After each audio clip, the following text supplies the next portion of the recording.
What is Gucci YouTube? It's your boy Black. She got 3 long face, skinny body. We are back still black with some more fire Boruto related content. Now before you get in the video, don't forget to like, comment, subscribe, smash that like button. We got a real interesting discussion and topic to discuss today. So let's hop into it, yes, Sirski. 9 mountains and 8 seas make one world. 1,000 worlds make one chiliocosm. 1 chiliocosm to the power of 3, and there's nothing I can't cut. Alright guys, so in previous videos, I talked about Toneri Otsutsuki and how I believe the character and his role within Boruto's story is about to become more prominent, especially with the confirmation of us entering into the time skip territory with the release of Boruto Chapter 81 this August. So it's really safe for me to assume that the story is reaching a shifting point or a turning point, shifting focus in terms of, how Boruto's character development ensues and also how it relates and correlates to the story at hand. And that means really simple, because when we first see Boruto, in terms of anime and manga format, right, we see him with the, at the time, could perceive to be the Byakugan, but we've seen him with the dojutsu. We've seen him with, at the time, what most people would call a curse mark. And understanding, okay, so these are going to be the 2 main things that are in Boruto's, arsenal, or in terms of, strength or abilities, capabilities that, pushes Boruto forward, ultimately gives Boruto the edge in order whatever endeavors he pursues in his ninja career. And the anime starts off early with letting us know, okay, the base of this power is going to be the dojutsu, right? One of the main things Naruto as an anime Shippuden focus on is the Sharingan and its ultimate development, as well as correlating to the Rinnegan as well. Now with Boruto story, the series in general I'm referring to is not as prominent in terms of the Byakugan, but with this story it's more so heavily focused on the Otsutsuki clan and those genes and genetics and the history, in this case Boruto's Jogan. So early on, the anime lets us know like the Jogan is going to be probably the main thing, right? Without even giving us anything about the seal, the curse mark at the time that we thought, without even understanding anything about it, it let us know off rip, okay, Boruto's Jogan is going to be it, right? Because he's 8 years old and he's battling an Otsutsuki, a man-made Otsutsuki, mind you, because Danzo came close to recreating Kaguya's jutsu, but Nue is Danzo's version. But Otsutsuki being in a separate dimension that ultimately holds the key to other Otsutsuki, doors, other Otsutsuki worlds, and other Otsutsuki domains. And we see an 8-year-old Boruto with the Jogan activated, actually battling this beast, right, face to face. Obviously with the help of figures like Mitsuki and then Sumire coming along later on down the lines. But it goes to show, okay, his eye puts him on that type of level to where we have 8-year-old Boruto doing that. Going much later down the line, we see a Boruto cheating in the Chunin exam versus a much obvious weaker opponent in terms of like, that's how much the Jogan, right, increased Boruto's strength and just at such a young age.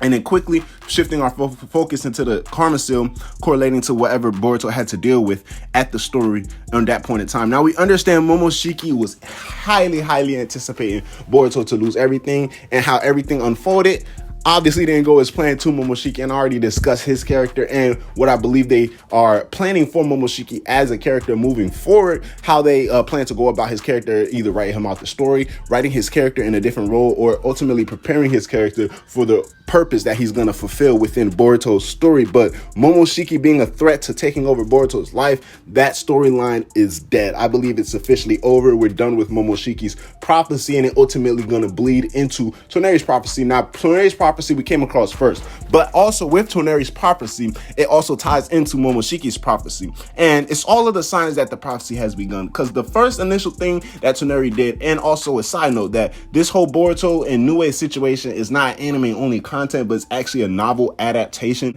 translated into anime format for readers to have the visual prowess of understanding how the story actually took place.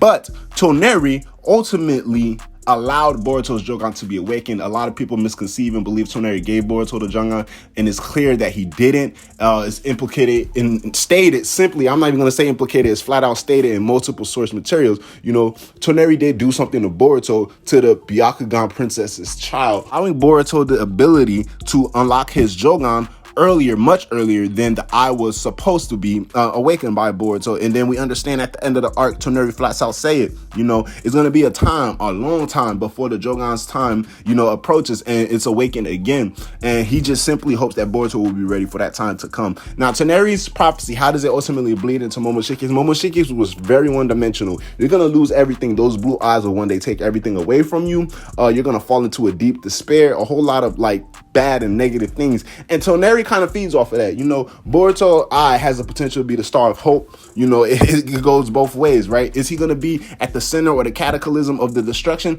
or is he going to be that star of hope and that ray of light that shines ultimately and leads humankind and shinobis to a world of peace, right? For the threat that is to come. Now, at the time, right, you can assume, okay, he's probably talking about Momoshiki, Urashiki, and Kinshiki, right?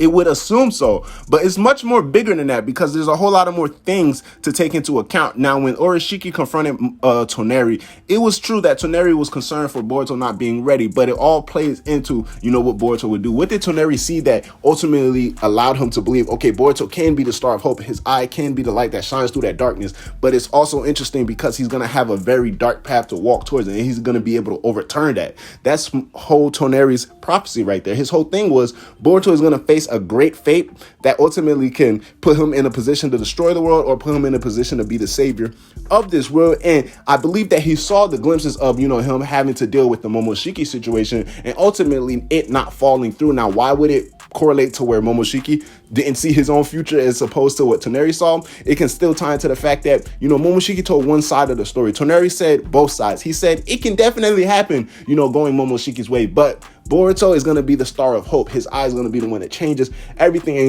We're seeing it on full display here, especially with the revelation that Boruto is not letting any of these things that Momoshiki anticipated alter his, alter his stance in terms of being a shinobi and where he feels about his place in the world. He even believes that his current position allows him to better understand the people and the situations around him in order to propel him even further. So all of these signs show that we are entering Toneri's prophecy. It already started off in the story as a looming thing in the background, right? Because they introduced it first as the main thing, the Jogan, and then eventually throughout the story has become, dang, when the next time we're going to see Boruto's Jogan? Is Boruto's Jogan even real? This, that, or the other, understanding that the story has to develop through all of these levels, through all of these steps, in order for the Jogan's reintroduction to actually make sense, or the Jogan's reintroduction or debut in the manga in Boruto's character, in this case, to actually make sense and fit the situation at hand. So these are all the signs that it has begun and all of the connections that it has with Momoshiki's prophecy, right? But the main question lies is, who is this looming threat that requires Boruto's Jogan, if not Momoshiki Urashiki, if not even Ishiki himself? Because we understand that Toneri had simply stated it's going to be a while before the Jogan's turn returns, right? Indicating that, okay, now the Jogan is going to organically, naturally awaken within Boruto. But until that time comes, it's going to be a very long time. So he just hopes that Boruto can stay anticipated, can stay ready, or, prepare himself as much as he possibly can for that time to actually approach. Now, in the time that Toneri has said that, it's still going to be a long time until the Jogan comes. Again, we've seen the Jogan a few times, right? And each time we've seen it, it's Boruto dealing with a situation that ultimately can affect the shinobi world as a whole. Now, just looking at it, right? Nue was going to destroy the Hidden Leaf Village, the strongest ninja village in the ninja world, ultimately making the Ninja Alliance faulty, regardless of Naruto or Sasuke still being present. Is going to send a sign or send a signal or a message to the shinobi world that shouldn't be sent, right? Going on to Urashiki, he was going to go back in time, removing Naruto from the picture, ultimately changing the events possibly of the fourth grade ninja world and the world in general, right? I'm talking affecting Jiraiya's legacy, Minato's legacy, everybody's legacy. So Boruto's Jogan activated in that instance, in that situation. And then moving on later down the line, right at the end of the anime, where we see obviously with Kawaki and Boruto's situation, Boruto activates it at the end of the anime. Now, those of us who read the manga and know the manga material and the anticipation of the events that occur after Boruto's untimely death within the story, we should understand that Boruto's Jogan has a very valid reason for activating against Kawaki in that instance. So one of the main powers of the Jogan is it senses highly negative emotions, really bad bad things, right? And in the start of the anime, that's what Boruto's whole thing is. Whenever something negative was around him, when his Jogan was uncontrollably active, he would feel it and he would ultimately be drawn to that instance, right? In every other situation where we see Boruto unconsciously activated, it's reacting to the negative situations. Not as to say that figures like Shojoji, figures like Deepa, and all the other smaller villains that Boruto's come across wasn't significant enough or worthy of it, but in terms of real world threat, life-changing and history-changing, nuisances approaching Boruto, situations like people might not put respect on Urashiki's name, but killing a kid Naruto, changing the future is going to be a pretty big idea. So Jogan, yeah, you got to turn on right there. Obviously, we understand what Kawaki has done in terms of selling Naruto, framing Boruto for Naruto's supposed death, switching lives with Boruto. The Jogan's gonna have to activate in that situation with the anime, the last episode, kind of like an anticipation type of thing, where we see with Boruto and Kawaki first training together, Shiki in a way warns Boruto about Kawaki's presence and the potential threat that Kawaki can pose. Despite the fact that Momoshiki was allowing the situation to occur, he still had to play his cards right to avoid Kawaki to actually target Momoshiki himself as opposed to Boruto. But then even moving forward in situations like that, we can see the Jogan kind of acting in a similar way, where we have both Boruto and Kawaki make declarations of their stances and their beliefs and their old ideals, right? And at the end, they both activate their Jojutsu. Yes, fan service, but also in a much deeper sense and a much deeper meaning. It's Boruto's Jogan kind of like, slowly breaking its seal, slowly starting to react to the situations around it, understanding, yes, this scene isn't in the manga.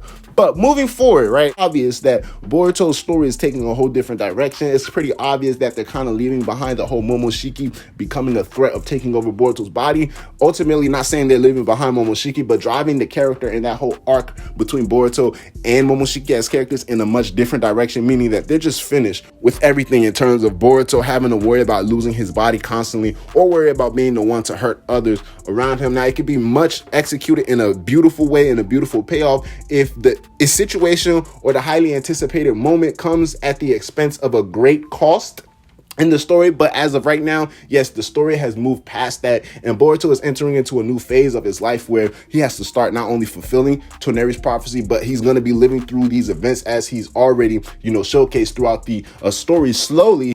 So now Boruto has to face threats such as Kawaki, who also, wants to connect his whole entire situation to destroying all Otsutsuki in the realm. Ultimately, all of this is going to tie back to Boruto.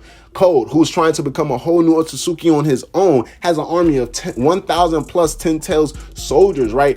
Amped with his unlimited chakra that's already stronger than a 10 Tails amp Jigen. So Boruto is ultimately connected to that, right? A model trying to revive his daughter, and then the possibility of his daughter can be brought back to life as an Otsutsuki, randomly brought up in the story without any payoff, highly doubted, ultimately going to be connected to Boruto. So there's a whole lot of things that ultimately draw towards Boruto, and Boruto simply is going to have to be the answer to it. That's plain put and simple within TONERI'S prophecy. All of these things are going down. Interesting how it ultimately can be tied back to TONERI'S statements and beliefs in terms of Boruto being the star of hope for the world, the star of hope for humanity, because as you can see, a lot of messed up things is not just about to start happening to Boruto himself, but the world in general. So it's going to be real interesting to see how TONERI'S prophecy unfolds moving forward. I'm really excited for Boruto chapter 81. This is your boy Black Child 3. Let me know how y'all feel about Boruto and TONERI'S prophecy and how he goes about fulfilling it. Holla at your boy, I'ma holla at y'all. Black Child out. Yes, sir. Ski.